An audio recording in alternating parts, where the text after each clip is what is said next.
So for 35 scores, if I will do in 4 years, first I will complete 4 years practice gynae. And then they will take me as gynecologist 6 years plus 4 years and 4 years obstetric. And then I give test 2. If I pass test 2, then I am gynecologist. After 4 years? No. 6 years, this degree. Okay. 4 years, practice, any hospital. Any hospital. 6 and 4, 10 years. Then I come to gynecologist obstetric. 4 years. 12 years. Yeah. And then part 2 I will give test. If I clear, then I am gynecologist. Otherwise I am not. Ko'rib turganinglardek, ya'ni pokistonlik talabalarni praktikaga qabul qildim. Pokistondagi o'quv jarayonlari haqida biroz tanishdim. Ular Toshkent tibbiyot akademiyasida o'qishadi, hozirgi talabalarimiz. Lekin menga qiziq bo'ldi Pokistondagi o'qitish tizimi. Bularda o'qish institut bakalavriati 5 yil bo'lar ekan, 6-yili ishlab berar ekan, o'zini o'sha o'qigan o'qish joyidagi tibbiyot muassasasida ishlab berar ekan. Bularda o'qitish tizimi 1-kursdan boshlab amaliyot va nazariy darslar yomon olib borilar ekan.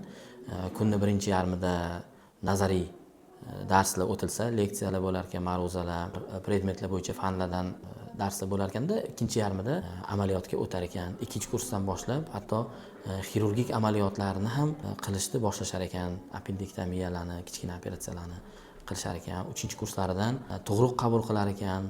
1-kursni o'zidayoq aytishdiki, morgda ishlashni boshlar ekan. Hattoki bularning qo'llariga skalpellarni, instrumentlarni berib kesishdi. Har bir to'qimalarni holatini.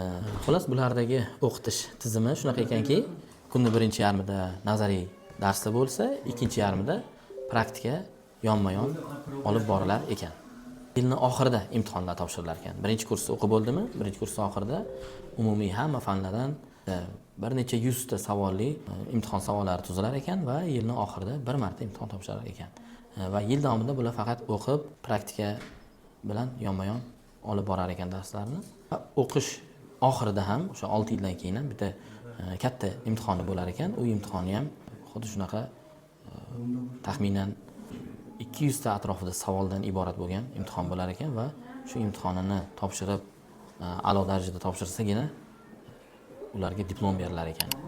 O'qish jarayonidagi yana qiziq holatlardan biri, har bir talabaga yil davomida birorta bir fanni o'zlashtira olmay qolsa, 3 marta imkoniyat berilar ekan. Agar shu 3 ta imkoniyatdan so'ng ham imtihondan o'sha fanni yopa olmasa, bu talaba Pokistonda umuman tibbiyot yo'nalishida o'qiy olmas ekan. Umuman. Boshidan boshlayman desa ham ruxsat berilmas ekan. 3 imkoniyatli imtihondan o'ta olmadimi, fanini yopa olmadimi, bo'ldi. Boshqa tibbiyot yo'nalishida o'qiy olmas ekan.